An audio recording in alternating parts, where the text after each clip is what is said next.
Hey y'all. So before we begin this series, I want to take a moment to say something important, something that frames everything that you're about to hear in a higher context. This is not a story about gossip. It's not designed about a specific person. This is not about revenge, and it is most certainly not about weaponizing a platform to take anyone down or to give them a bad reputation or anything. This is about healing. This is about patterns. And it is about what happens when a woman, after decades of shrinking, swallowing, and softening with self-abandoning, finally says no more. That is the higher intention of this miniseries, okay? You may hear specifics in the stories that I share, but they are only included to provide context, not to make it personal, but to make it relatable. Think of these stories as parables, as case studies.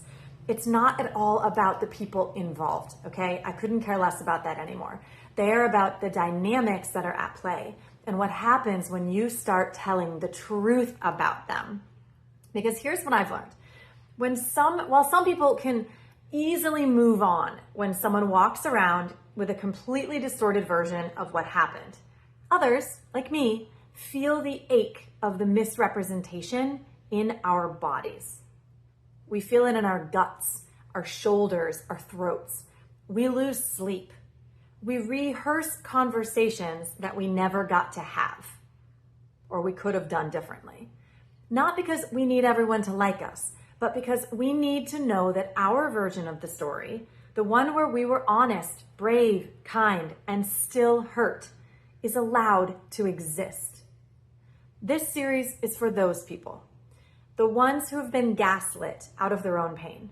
The ones who've been told, just move on. Be the bigger person. Don't make it worse. They already feel bad enough already. This is for anyone who's been trained, whether overtly or silently, to suppress their truth to maintain someone else's comfort. And this is especially for the women raised under the good girl conditioning so pervasive in our culture, that taught us to be polite, be pleasant, don't make it awkward, don't make a scene, just smile and keep the peace. Now, I know that these aren't values. Now, I know that they're survival codes for keeping yourself safe in systems that punish truth. In my case, what finally pushed me to speak was simple, but unforgettable. 3 months after someone in my life walked away without explanation, I reached out to open the door to a conversation. I was calm. I was kind. I was trying to rebuild a bridge that they had burned. And the reply? The time to have said this was 3 months ago. Y'all, it hit me like a freight train. Because it wasn't just her words. It was the entire history of my life behind them, of people who hurt me and then tried to dictate how, when, or if I was allowed to respond. It was the invisible contract that said, don't make this worse, let it go, move on quietly, and something in me broke. I saw the pattern for what it was. A lifetime of being told to sit down and shut up in the name of keeping the peace. Anyone else? And I said, no, not anymore. That moment became the doorway to this entire series.